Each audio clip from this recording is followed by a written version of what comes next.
हाँ जी, कैसे हो आप सब? आप सबके ना कमेंट्स आने लग गए थे, बोलते आपने तो इस घर को भी पूरा ख़राब कर दिया। एक्चुअली पता है क्या होता है, देखो छोटा घर ना डेली मेंटेनेंस मांगता है, क्योंकि ना जल्दी फैल जाता है। तो मैं ना यहाँ पे क्या था, शाम का टाइम हो रखा था और घर की थोड़ी सी सफाई कर रही थी और मैं ना डीप क्लीनिंग कर रही हूँ। मैं ना जैसे नीचे से भी मैंने बहुत अच्छे से झाड़ू लगाया था, जैसे बेड के नीचे से भी, और ना जैसे सोफे भी सरका के साइड में करके नीचे से काफ़ी मिट्टी निकाली, क्योंकि जब से हम आए थे ना तब से वैसे ऊपर ऊपर से तो सफाई हो रही थी, पर जो डीप क्लीनिंग होती है वो नहीं हो रही थी। अब मैं हफ्ते में एक बार ना अच्छे से नीचे से भी झाड़ू लगा दिया करूँगी।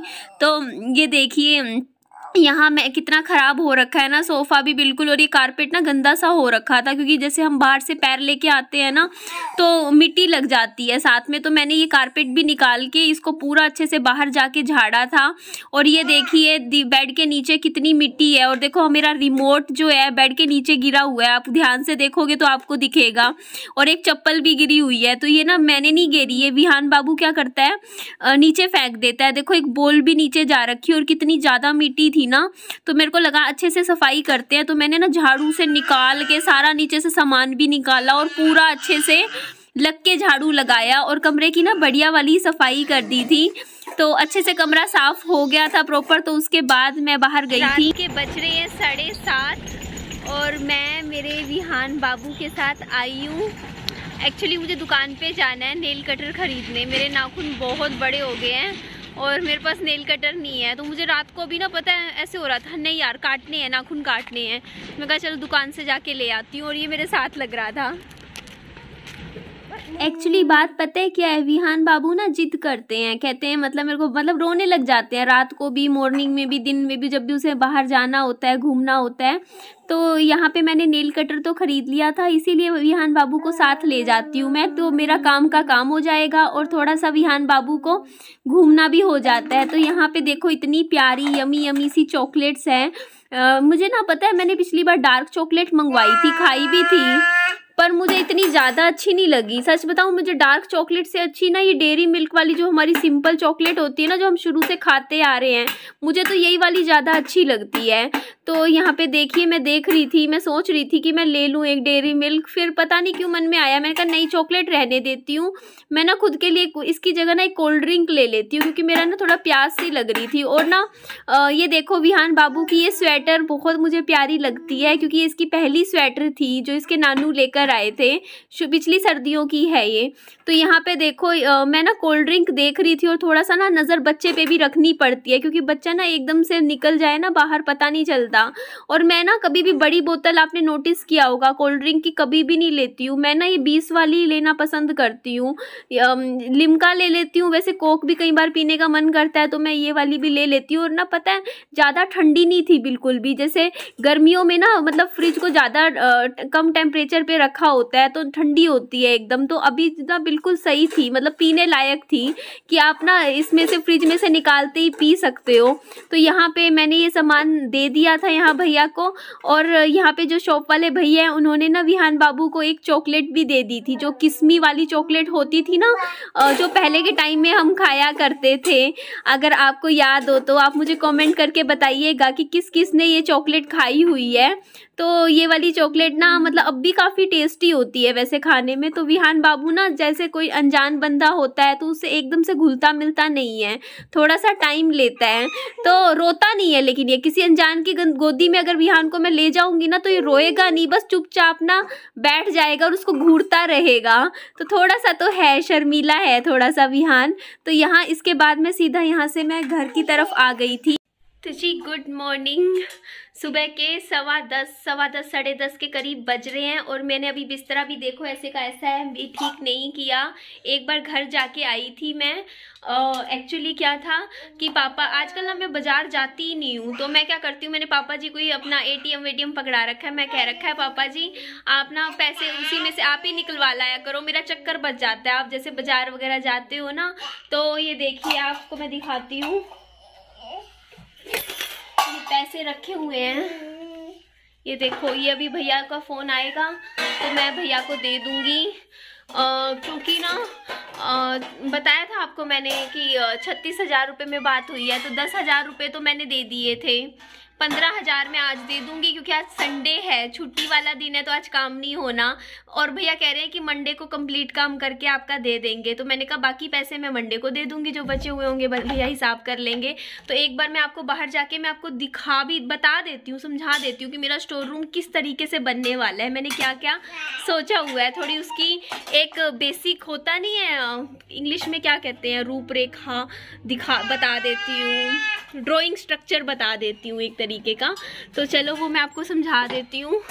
धूप काफ़ी तेज निकली हुई है, तो ये देखिए, अभी माइंड मत कीजिएगा, इस जगह पे ध्यान मत दीजिएगा, क्योंकि इसको हमें प्रॉपर ठीक करवाना है। तो और पहले तो मैं आपको एक सपना बताती हूँ। मैंने ना सपना देखा, रात का, सुबह का सपना था कि मैं आपको ना अपने घर का होम टूर करवा रही हूँ। और वो होम पता है कितना था, 500 गज की कोठी थी, बहुत आलीशान, जैसे राजा महाराजाओं की नहीं होती है, मतलब उसमें इतने कमरे थे। और मैं इतनी खुश हो गया आपको होम टूर करवा रही हूँ कि हाँ मैं दिखाऊंगी। एक सेकंड, इसको भी बाहर आने देते हैं। आजा आजा आजा आजा आजा। तो ना मैं सोच रही थी कि मतलब सपने भी मेरे को कैसे कैसे आते हैं ना, कोई सर पाँव नहीं होता। और मेरी आंखें देखो बार बार बंद हो रही हैं, क्योंकि धूप काफ़ी तेज है। सीधा और सीधा यहाँ पे ना सामने से धूप आ रही है, सन की सन सामने पड़ता है। तो मैं आपको दिखाती हूँ मैं कैसे बनवा रही हूँ। तो ये ना मतलब एक टेम्परेरी बेस बनवा रही हूँ मैं, आगे जिसे कभी भी हम मन करें हम निकलवा सकते हैं। तो ये देखिए, ये जो छत है ना जो ऊपर की, यहाँ से बनेगा और ये कंप्लीट कवर होगा। इस वाले जो मैं स्टोर रूम बनवा रही हूँ, इसको मैं ऐसे नहीं होगा इस जगह पे करवा रही हूँ, ये पूरा का पूरा कवर होने वाला है। और यहाँ पे मैं एक विंडो निकलवाऊंगी, जो ये वाला कोना है ना, यहाँ पे खिड़की बनवाऊंगी मैं, और ताकि थोड़ी वेंटिलेशन रहे। और ये बाबू मेरा देखो चुपचाप निकल के अंदर आ, नहीं उधर नहीं जाना, करंट आता है वहाँ पर, अंदर आ जाओ बच्चे, अभी जुराबे ही पहनाऊंगी। तो एक ही दम से निकल जाता है बाहर। तो अब आपकी एक बात मुझे पता है, आप कहने वाले हो दीदी ये गेट तो छोटा है, तो इस गेट का क्या होगा। तो मैं आपको बताती हूँ, ये गेट है, इसी के ऊपर भैया कह रहे हैं कि जो एक वो जो होती है जापानी शीट अटैच कर देंगे, और उन दोनों को जोड़ के एक पूरा प्रॉपर 6 फीट का गेट तैयार करवा देंगे, वेल्ड कर देंगे। यहाँ पे भी इसको भी कवर कर देंगे जापानी शीट से। तो पूरा कह रहे हैं कुछ इस तरीके का काम कर देंगे यहाँ पे कि मजबूत काम हो जाएगा आपका। तो मैंने कहा चलो ये तो अच्छा है। आजा बच्चे अंदर, आजा बच्चे अंदर। पता है इस तरीके का भैया ने कहा है कि एक ना मजबूत काम करके देंगे। और भैया ने, हाँ मैं आपको शीट के बारे में भी बता देती हूँ, भैया ने 2 ऑप्शन रखे थे मेरे पास। एक तो ब्लू कलर की शीट आती है, एक वाइट। बोलते वाइट कलर महंगा आता है, तो भैया बोलते आप एक काम करो ब्लू कलर की शीट करवाओ। ठीक है, ब्लू कलर की शीट करवाओ और उसके ऊपर पेंट करवा लेना। तो मैंने एक और चीज़ सोची है, मैं पता है क्या करवाऊंगी, जो ऊपर वाली जो शीट होती है ना, उस पर ना छोटे छोटे वेल्डिंग करके ना बीच में वो बनवाऊंगी, मोहरे लगवा दूंगी। मोहरे होते हैं ना, छेद करवा दूंगी बीच बीच में। और उसमें ना जैसे वो टांगने वाले प्लांट्स देखे हैं आपने, जो वो प्लांट्स होते हैं जिनको हम टांग लेते हैं, रस्सी वाले आते हैं छोटे छोटे, तो वो चारों तरफ लगवा दूंगी। तो एक एंट्रेंस काफ़ी सुंदर हो जाएगी। इसके अलावा मैं आपको बताना चाहूँगी, मैंने ना वॉलपेपर्स ऑर्डर कर लिए हैं ऑनलाइन, काफ़ी करीबन 1000-1200 रुपये की ऑर्डर करे हैं। तो उसमें पता है मैंने ब्लू कलर ही चूज़ किया है, क्योंकि ना ब्लू कलर ही जैसे ऊपर का होगा वो आगे का फ्रंट बनेगा। तो मैं क्या करूँगी, अब इन दीवारों पे टाइल नहीं लगवाऊंगी, टाइल वाला काम ना बड़ा तंग हो जाते हैं, मिस्त्री बुलाओ, बहुत खेचल मच जाती है। तो मैं ना क्या करवाऊंगी, मैंने वो वाले वॉलपेपर मंगवाए हैं जो कि अपने आप चिपक नहीं जाते हैं, एडहेसिव होते हैं वो, तो वो वॉलपेपर लगा दूंगी। और इसके अलावा मैंने फ्लोर का भी वॉलपेपर मंगवा लिया है। क्यों मंगवाया है मैं आपको एक सेकंड बताती हूँ। ये देखिए आप, सारा घर बिखरा पड़ा है, अभी मत देखो। ये जो हिस्सा है ना, ये जो गंदा फर्श है, इस पे मैं वॉलपेपर लगा के इसको पूरा स्मूथ बना दूंगी, बिल्कुल सही प्लेन हो जाएगा ये हिस्सा भी, तो काफ़ी सुंदर लगेगा। और हाँ एक चीज़ और मैं कहना चाहूँगी, मुझे कल कमेंट आया था किसी का जो मुझे बहुत ज़्यादा पसंद आया। उन्होंने मुझे बोला है कि आप प्लीज़ आगे जो बनवा रहे हो उसे स्टोर रूम ना बनवा के आप लिविंग रूम बनवाओ। मैंने कहा वाह ये बढ़िया आइडिया दिया। बोलते एंट्रेंस पे ही स्टोर रूम अच्छा नहीं लगेगा। तो मैंने पता है क्या सोचा है, ये जो आपको पीछे सोफा दिख रहा है मेरे, एक सेकंड मैं इधर से पकड़ती हूँ, ये वाला सोफा, इसकी बात कर रही हूँ मैं, जो लंबे वाला जो सोफा है, इस सोफे को ना मैं काम पूरा जब हो जाएगा उसके बाद ये जो एरिया दिख रहा है आपको, ये वाला जो एरिया है यहाँ पे रखवा दूंगी, सोफा रखवा दूंगी, यहाँ सामने 2 कुर्सियाँ रखवा दूंगी। और इसके अलावा फ्लावर्स वगैरह और वॉलपेपर से पूरा एरिया डेकोरेट करके, और ये खिड़की का काम भी मैं अभी करवाऊंगी। तो ये पूरा सारा काम करवाने के बाद मैं ना पूरा एक एंट्रेंस रूम बन जाएगा छोटा सा टेम्परेरी, जिसको हम लिविंग रूम भी कह सकते हैं। तो उस रूम का फायदा ये होगा कि कल को कोई भी एंटर करता है, कोई आया गया मेहमान है, तो वो सीधा हमारे इस सोने वाला है, क्योंकि तो बेडरूम है ना, सीधा बेडरूम में एंटर नहीं करेगा, आगे फ्रंट रूम में ही एंटर कर जाएगा। और ये स्पेस काफी खाली हो जाएगा, जो कि विहान बाबू को मिल जाएगा और घर थोड़ा सा बड़ा लगेगा। तो मैं इस घर का एक एक कोना यूज कर रही हूँ, इस्तेमाल कर रही हूँ, ताकि कोई भी खराब ना जाए जगह। और आपने कहा था, सच्ची आपके कुछ कमेंट्स आ रहे थे कि आपको ना घर में धूप में सेकने के लिए भी थोड़ी जगह होनी चाहिए घर में, ताकि आप कहीं धूप में बैठ जाओ अच्छा लगे। तो उसके लिए भी मैंने कुछ सोचा हुआ है, वो भी मैं इसी वीडियो में दिखा देती हूँ, वरना वीडियो लंबी हो जाएगी। एक सेकंड दीजिए आप मुझे। तो ये जो एरिया आपको दिख रहा है, ये जो फ्रंट में ये सारा एरिया है, यहाँ पे भी मैंने भैया से बात करी है।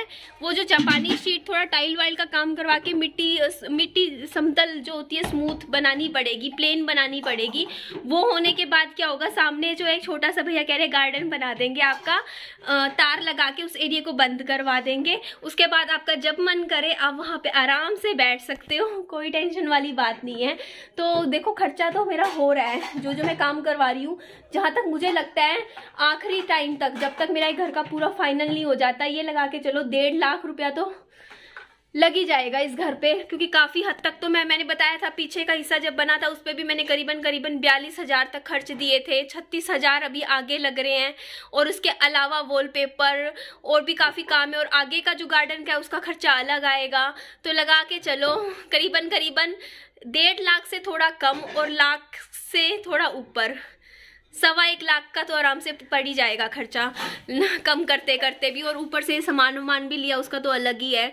तो ये लगा लो करीबन ये घर मुझे विद सारा मेंटेनेंस के साथ सारा कुछ लगने के बाद टोटल 10 लाख का पड़ जाएगा। कि 10 लाख में मेरे को पूरा पड़ा है ये घर, मतलब सब कुछ करने के बाद, उसको रहने लायक बनाने में सब कुछ पूरा खर्चा लगा के अगर मैं चलूँ, और फर्नीचर का भी मिला लूँ तो 11 लाख, मतलब इतना मैंने कर दिया। बाकी अब एक बार इस पे खर्चा मैं लगाऊंगी, और उसके बाद जब ये कंप्लीट हो जाएगा उसके बाद मैं इस घर पे कोई खर्चा नहीं लगाऊंगी। उसके बाद मैं हाँ, और आपको मेरे से मन में क्वेश्चन भी आता होगा कि पापा जी के पैसे आप कैसे चुकाओगे, तो वो मैं अलग अकाउंट है मेरा, उसमें मैं जमा करने लग रही हूँ पैसे। मैंने करीबन लगा लो 85,000 रुपीज़ के करीब मैंने उस अकाउंट में जमा कर रखे हैं। तो उसमें मेरे हर महीने लगा लो, मैं ज़्यादा नहीं बोलूँगी, पर 10,000 रुपये मेरे जुड़ जाते हैं हर महीने, उस अकाउंट में आ जाते हैं मेरे 10,000 रुपये। तो वो उसमें तो मैं इस तरीके से जोड़ के वहाँ से पापा जी का मैं जो लोन ले रखा है वो मैं चुका दूंगी। और जो मेरी यूट्यूब सैलरी आती है, अभी तो फिलहाल मैं घर पे लगाने लग रही हूँ बस, लेकिन नेक्स्ट मंथ से जो मेरी यूट्यूब सैलरी आएगी, नेक्स्ट मंथ से, क्योंकि इस मंथ का तो मेरी लगेगी घर पे पूरी, नेक्स्ट मंथ से जो मेरी यूट्यूब सैलरी आएगी उसको मैं अब जमा करना शुरू करूँगी सीरियस होके। क्योंकि मुझे अब आगे एक और घर खरीदना है। मेरा एम ये है कि अगले 1 साल में 1-1.5 साल या मैक्सिमम 2 साल के अंदर मैं पैसा जमा करूं, मेहनत करूं। और मैं अब कुछ ऑफलाइन बिजनेस भी सोचूंगी करने का आगे, तो वो मतलब ट्यूशन का कुछ ना कुछ इस तरीके का काम मैं ज़रूर सोचूंगी अब आने वाले दिनों में, कि मैं कम से कम भी 20 से 25,000 रुपये में निकाल लूँ। मतलब ऑफलाइन भी कोई ऐसा काम करती रहूँ यूट्यूब के अलावा, मतलब जिससे मेरा 20-25 हज़ार रुपये का महीने का निकल जाए, मतलब वो भी मैं जोड़ूँ।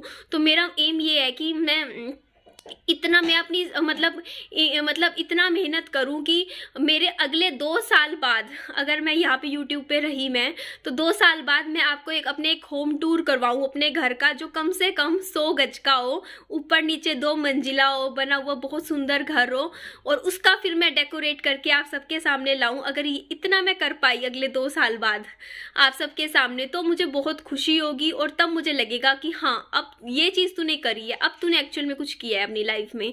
तो ये मेरा एम है। मैं आपको बता देती हूँ कि मेरे को क्या करना है आने वाले टाइम में। मुझे मेहनत करनी है और अपने बच्चे के लिए कुछ करना है, खुद के लिए भी कुछ करना है। अगर ये सब मैं कर रही हूँ तो खुद के लिए भी कर रही हूँ। तो चलिए आप मुझे बताइएगा कि मेरा ये जो प्लान है कैसा लगा आपको, मैं कैसे सोचती हूँ, मेरी सोच कैसी है। ठीक है जी, चलिए इस वीडियो का मैं एंड करती हूँ। अपना ध्यान रखिए, खुश रहिए। मेरी वीडियो अच्छी लगे तो मेरी वीडियो को लाइक कीजिएगा और मेरे चैनल को सब्सक्राइब कीजिएगा। अपना ध्यान रखिएगा और खुश रहिएगा। Bye bye, take care.